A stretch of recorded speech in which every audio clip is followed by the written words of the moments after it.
I stood there before my in-laws, remote in hand, 25 slides loaded like bullets. The room buzzed with celebration. They thought I was announcing a baby. They had no idea. In 40 seconds, I'd expose every moment my husband unlocked our front door for another woman.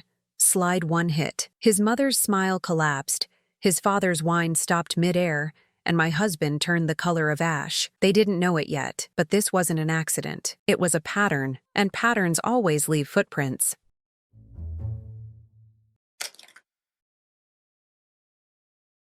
Alright, PowerPoint revenge. I'm officially taking notes. Hit subscribe. We're about to witness data destroy a marriage. My name is Emma, and I spend most of my days buried in spreadsheets and data trails. I'm a data analyst, trained to notice the details everyone else overlooks. Numbers don't lie, patterns don't hide, and when something doesn't add up, I feel it in my bones. So when I casually asked Alexa to show me the door entry log one Tuesday afternoon and saw that someone had been entering my house every single Thursday for months, I didn't panic. I didn't scream. I opened my laptop and did what I do best. I gathered evidence, every last digital crumb. If my husband wanted to play clever with his beloved smart home, he was about to learn what happens when you underestimate someone who reads patterns for a living. And believe me, the presentation I built was unforgettable. Let me take you back to the beginning. 3 years ago, I married Daniel. He's a software engineer. Brilliant with code, obsessed with efficiency, and absolutely in love with technology. Smart home systems were his passion project. Within 6 months of us moving in together, our house transformed into something out of a tech magazine. Alexa in every room, Google Nest controlling the thermostat, smart locks on the front and back doors, security cameras on the porch, motion sensors in the hallways. Even the damn lights were automated. He controlled everything through apps on his phone. Every lock, every temperature setting, every voice command. And honestly, I loved it. I loved coming home to a house that adjusted the temperature before I walked in. I loved asking Alexa to play my favorite songs while I cooked dinner. I loved the convenience, the ease, the feeling that we were living in the future. Daniel was proud of it. He'd show it off to friends, explain how the systems worked, walk them through the apps, and I let him because I trusted him completely. Our life felt predictable in the best way. I worked at an analytics firm downtown, 9 to 6, 5 days a week. I left the house at 8:15 every morning, took the same route, grabbed the same coffee at the same cafe. Daniel worked from home. He had his office set up in the spare bedroom, 2 monitors, standing desk, noise-canceling headphones. He always said he preferred working alone. No distractions, just him and his code. And I believed him. Why wouldn't I? He was my husband. We had routines, we had plans, we had trust. Or at least, I thought we did. But then the small things started, little details that didn't make sense. It was always on Thursdays. I'd come home from work, walk through the front door, and something would feel off. The air would smell different. Not bad, just different. A perfume I didn't recognize, light and floral, and completely unfamiliar. I'd walk into the kitchen and find 2 coffee mugs in the sink. 2, not 1. Daniel always drank his coffee black from the same blue mug every single day. But there, next to his mug, would be another one. A white ceramic mug we barely used, with a faint lipstick stain on the rim. I asked him once casually while putting away dishes, "Did you have someone over today?" He looked up from his laptop, barely making eye contact, and said, "No. Why would you think that?" His answer was too fast, too automatic, too defensive for such a simple question. I shrugged it off that first time. Maybe I was imagining things. Maybe he'd used the extra mug for tea. Maybe I was overthinking. But then it happened again the next Thursday, and the Thursday after that. I'd noticed the thermostat set to 20 degrees Celsius when I got home, which was strange because Daniel hated the cold. He always kept it at 23. I'd noticed the couch cushions arranged differently than how I'd left them that morning. I'd noticed the faint scent of someone else lingering in the hallway. My gut started whispering that something was wrong, but I didn't have proof, just feelings, just suspicions. And feelings aren't facts. Data is. So I decided to stop guessing and start investigating. I didn't confront him. I didn't accuse him. I just started paying attention. Because here's the thing about being a data analyst. You learn to be patient. You learn to collect information first and draw conclusions later. You learn that patterns reveal the truth better than questions ever will. On a Thursday night in late September, I walked into the living room after dinner and casually said, "Alexa, Show me the entry log for the front door this week. I expected nothing. Maybe I was hoping for nothing. But Alexa's robotic voice responded immediately, clear and precise. Front door unlocked at 2:13 p.m. Thursday. Front door locked at 5:47 p.m. Thursday. I froze. Daniel was in the kitchen loading the dishwasher. He didn't hear. 2:13 in the afternoon. That was right in the middle of my workday. I was always at the office at that time. Always. And Daniel had told me, repeatedly, that he worked alone, that no one came over, that he spent his Thursdays buried in code, meetings and deadlines. But the door had been unlocked, and then locked again. 3.5 hours later, I pulled out my phone, hands shaking slightly, and opened the Google Nest app. I scrolled through the entry history. My stomach dropped. Every single Thursday for the past 4 months, the front door had been unlocked between 2 and 2:30 in the afternoon. Every single one. 15 Thursdays. 15 entries. 15 times someone had walked into my home while I was gone. And Daniel had never mentioned it. Not once. I felt the air leave my lungs. My chest tightened. My fingers went cold. But I didn't cry. Not yet. I closed the app, locked my phone, and walked back into the kitchen. Daniel smiled at me, drying his hands on a towel. "You okay?" he asked. I nodded. "Yeah, just tired." I kissed him on the cheek, told him I was going to bed early, and went upstairs. And when I heard him fall asleep an hour later, I grabbed my laptop, locked myself in the bathroom, and started downloading everything. Every single data log, every entry record, every voice command, every thermostat adjustment, every motion sensor notification. I went back 6 months. I created folders. I labeled files. I organized timestamps. If Daniel had used his precious smart home technology to hide his betrayal, then that same technology was going to expose him, because data doesn't lie. Systems don't forget. And I was about to build the most detailed case file he'd ever see. The next week was the longest of my life. I went to work every day like nothing was wrong. I smiled. I laughed. I came home and cooked dinner and asked Daniel about his day. But every night, after he fell asleep, I worked. I pulled up the door entry logs and highlighted every Thursday in red. I exported the voice command history and found something that made my skin crawl. At 2:30 p.m. on multiple Thursdays, someone had said, "Alexa, play romantic playlist." Not Daniel's voice.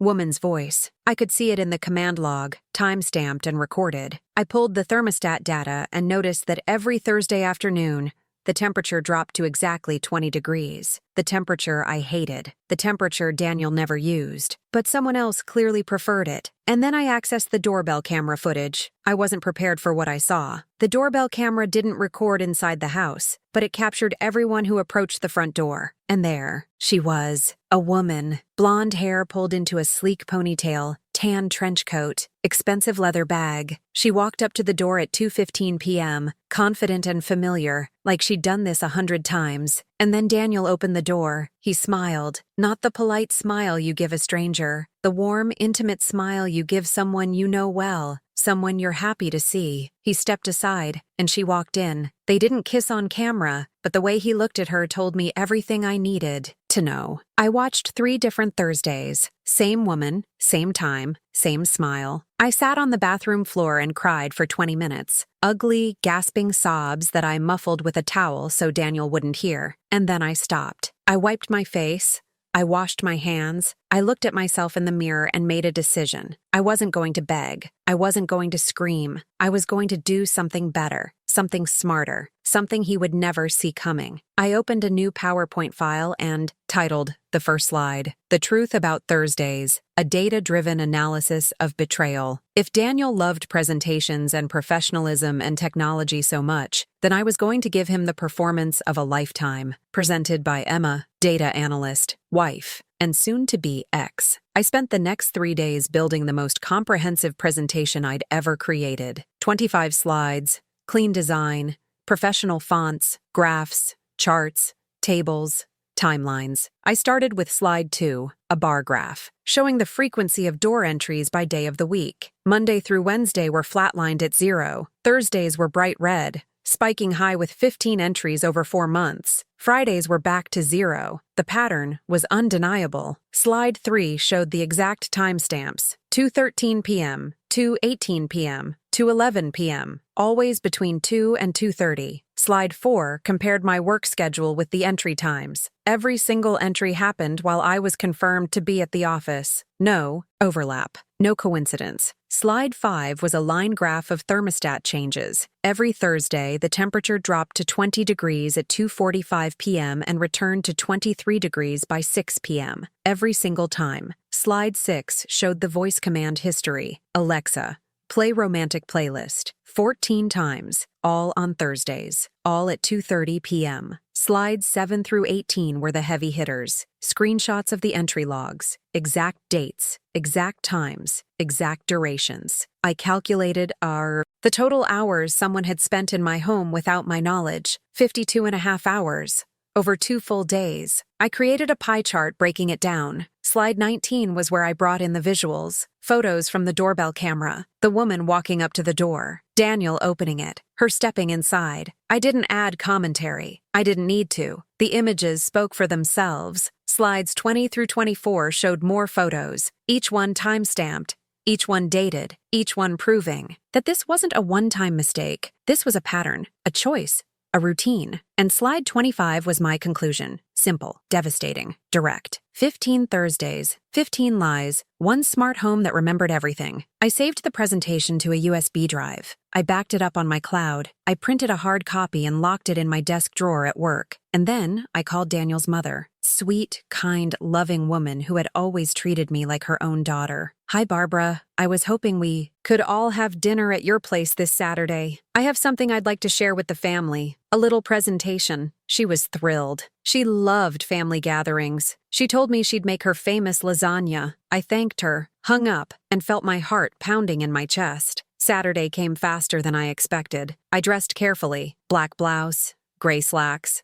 Simple jewelry, professional but approachable. I looked like I was heading into a business meeting, which, in a way, I was. Daniel was relaxed on the drive over, talking about work, laughing about something his coworker said. He had no idea. None. We arrived at his parents' house at 6 p.m. His father opened the door, shook my hand, hugged Daniel. His mother kissed my cheek and told me I looked beautiful. We sat down for dinner. Lasagna, garlic bread, salad, wine. Conversation flowed easily. Daniel's dad asked about my job. I told him about a new project I was working on. Barbara asked if we were thinking about kids soon. I smiled and said, "We'll see." Daniel squeezed my hand under the table. I squeezed back, and I felt nothing. After dessert, I stood up. "I have something I'd like to show you all," I said, pulling my laptop out of my bag. Daniel looked confused. "Show us what?" I smiled. "A presentation. Something I've been working on. I think it's important we all see it together." Barbara clapped her hands, delighted. "Oh, how exciting. David,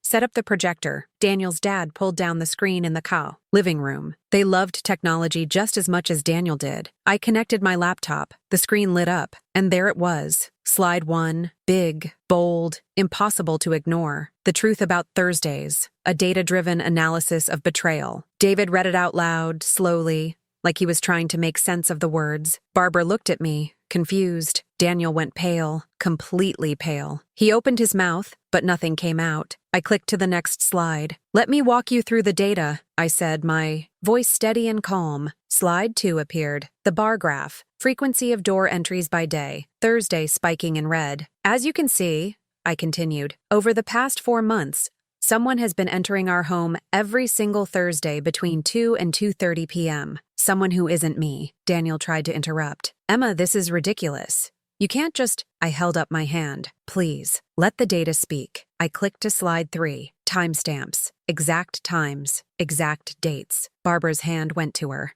mouth. David leaned forward, squinting at the screen. I clicked again. Slide 4. My work schedule overlaid with the entry times. As you can see, I was confirmed to be at my office during every single one of these entries. There's no overlap. Daniel stood up. "Emma, stop this right now." I didn't look at him. I clicked to slide 5. Thermostat data. Interesting pattern here. Every Thursday, the temperature in our home drops to 20 degrees at 2:45 p.m. A temperature Daniel never uses. A temperature I hate, but someone clearly prefers it. Barbara's eyes filled with tears. David's jaw clenched. I kept going. Slide 6. Voice commands. "Alexa, play romantic playlist. 14 times, All on Thursdays, all at 2:30 p.m. I paused, let that sink in. Then I clicked to slide 7. Entry log screenshots, dates, times, durations, 52.5 hours total. I heard Barbara whisper, "Oh my God." David said nothing. His face was red. I could feel the anger radiating off him, but I wasn't done. I clicked to slide 19, the first photo, the woman walking up to the door. Barbara gasped. David stood up. "Who is that?" he demanded, looking at Daniel. Daniel opened his mouth, closed it, opened it again. No sound. I clicked to the next slide. Daniel opening the door,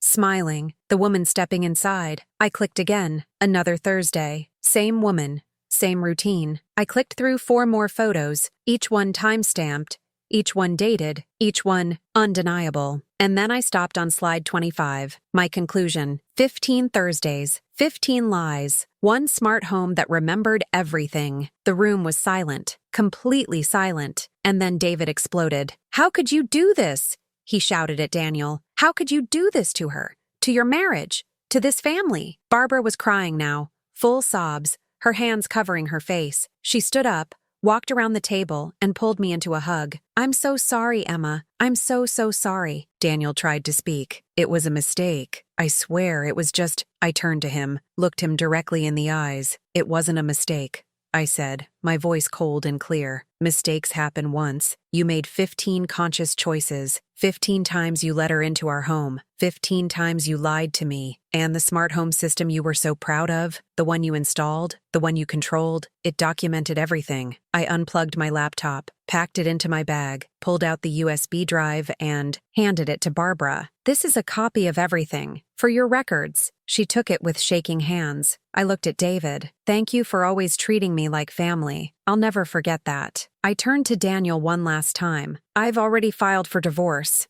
My lawyer will be in touch. You can keep the smart home. I hope it reminds you every single day what you lost." And then I walked out. I heard Daniel calling my name. I heard Barbara sobbing. I heard David's voice, low and furious, tearing into his son. But I didn't stop. I got into my car, closed the door, and sat in the driveway for a moment. My hands were shaking. My heart was racing. And then, for the first time in weeks, I smiled. The divorce was finalized 3 months later. Daniel tried to apologize, sent texts, emails, voicemails. I didn't respond to a single one. His mystery woman? She disappeared the second she found out everything had been exposed. Turns out, she wasn't interested in being part of a scandal. Daniel's parents cut contact with him for nearly 5 months. Barbara called me twice to apologize, even though she had nothing to apologize for. She told me she was proud of how I handled it. "That took strength," she said. "I told her I just used the tools I had. And honestly, I didn't regret any of it. Not the investigation, not the presentation, not the public exposure. Because here's what I learned. People count on your ignorance. They count on you being too trusting, too busy, or too afraid to dig deeper. They assume you won't check the data, won't ask the hard questions, won't verify their stories. But when you do, when you use logic, patience, and evidence instead of emotion, you don't need revenge. You just need the truth. Well organized, clearly presented, impossible to deny. I moved into a new apartment 4 months after the divorce. Smaller, simpler, quieter. No smart locks, no voice assistants, no automated anything. Just me, my laptop, and a clean slate. And you know what? I've never felt more in control. Sometimes people ask me if I'm bitter, if I regret trusting Daniel, if I wish I'd confronted him differently. And my answer is always the same: no, because that experience taught me something invaluable. It taught me that my instincts were right, that small details matter, that patterns don't lie, and that the best way to deal with betrayal isn't to scream or beg or fall apart. It's to stay calm, collect the evidence, and let the facts do the talking. Daniel thought I was too trusting, too focused on my work, too naive to notice. He underestimated me, and that was his biggest mistake. If you've ever been in a situation where someone underestimated you, where someone assumed you wouldn't fight back or speak up or demand the truth, then you already know what I felt that Saturday night. You know the power of walking away with your dignity intact. You know the strength it takes to choose yourself first. And here's the thing, you don't need to be a data analyst to do what I did. You just need to pay attention, trust your gut, and refuse to accept less than you deserve. Because the people who truly value you will never make you question their loyalty. They'll never make you dig through entry logs or voice commands or camera footage to find the truth. They'll give it to you freely, every single day, without hesitation. So if you're watching this and you've felt that gut instinct telling you something is wrong, don't ignore it. Don't brush it off. Don't let anyone convince you that you're paranoid or overthinking or imagining things. Investigate, verify, collect the data, and when you have the truth, don't be afraid to present it. Not with anger, not with tears, but with clarity, with confidence, with undeniable proof. Because that's the kind of power no one can argue with. That's the kind of revenge that doesn't need to shout. It just needs receipts. And trust me, there's nothing more satisfying than watching someone realize they've been caught by the very system they thought was on their side. Technology doesn't take sides. It just records the truth. And sometimes that's all you need. The smartest revenge isn't anger. It's showing up with receipts, data logs, and a PowerPoint presentation that no one can argue with. Truth doesn't need to shout. It just needs proof. Okay, so let me get this straight. She built a 25-slide PowerPoint presentation documenting her husband's affair using his own smart home system and then presented it to his entire family like it was a quarterly business review. That's not just revenge, that's corporate-level psychological warfare. This woman turned betrayal into a keynote speech, and honestly, I think she just invented a new genre of closure. Forget therapy, forget screaming matches, just gather your data, build a graph, and let Excel do the emotional damage. And the smart home angle? Chef's kiss. This man built an entire automated house, thinking he was living in the future, but what he actually built was a digital witness that logged every single lie, every door unlock, every thermostat change, every Alexa, play romantic playlist command. That wasn't his voice. Alexa became the world's most efficient home record detector, and I am obsessed with the irony. He wanted convenience. He got a confession. Technology really said, "I see you, Daniel, and I'm snitching." What's wild to me is the patience this required. She didn't scream, she didn't throw anything, she didn't even confront him immediately. She just collected evidence. For weeks, like a detective building a case file, and then she weaponized PowerPoint, which is the most underrated form of revenge I've ever seen. People think PowerPoint is boring. People think it's for office meetings and product launches. But this woman proved that, with the right data and the right audience, PowerPoint can destroy a man's entire reputation in real time. I'm pretty sure somewhere out there, a Microsoft executive just felt a disturbance in the force. And the timing. She didn't do this privately. She didn't send him an email or leave a note. She invited his parents to a family dinner, connected her laptop to a projector, and hit play. That's a power move so bold, it makes the Laboobies viral trend look like child's play. And trust me, Laboo took over the internet this year, but even that plush toy doesn't have the chaotic energy of revenge via slideshow.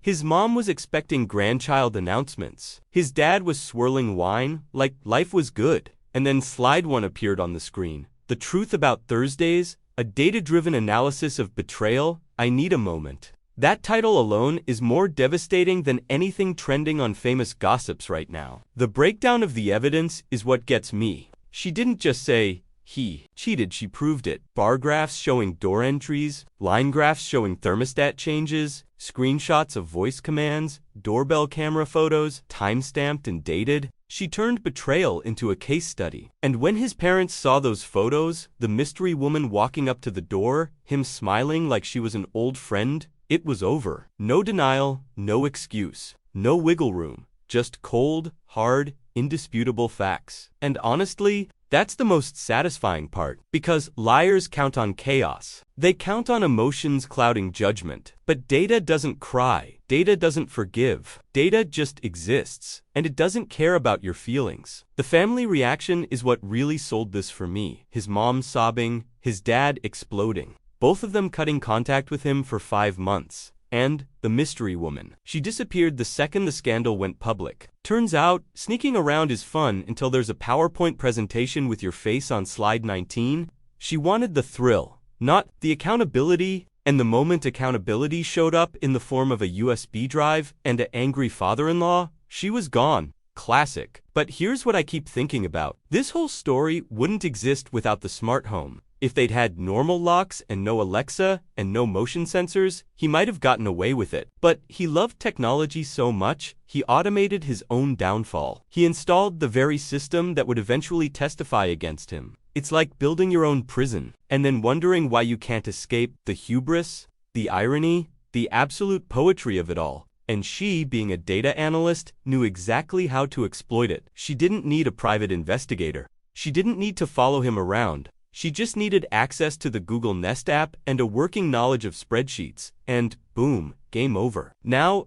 I'm sitting here in the Eggverse wondering, where do I sign up for this level of precision? Because honestly, I need to understand how humans can be this calculated and this emotionally detached at the same time. Like, she cried once, on the bathroom floor for 20 minutes, and then she wiped her face, opened PowerPoint, and got to work. That's not just strength, that's a level of compartmentalization I didn't know was possible. I want to study this. I want to interview her. I want to know what goes through your mind when you're building slide 12 at 3 in the morning while your cheating husband is asleep in the next room. Is it rage? Is it clarity? Is it just data? Because from where I'm sitting, it looks like she turned grief into a weapon. And honestly, I'm taking notes for the next time I need to emotionally destroy someone in the most professional way possible. And the ending? She moved into a smaller apartment. No smart locks, no voice assistants, no automation, just peace. And I love that for her. Because the lesson here isn't just technology can expose liars. The lesson is sometimes the smartest thing you can do is trust yourself, collect the facts, and walk away with your dignity intact. She didn't beg. She didn't fight for a man who didn't deserve her. She just presented the truth, filed for divorce, and started over.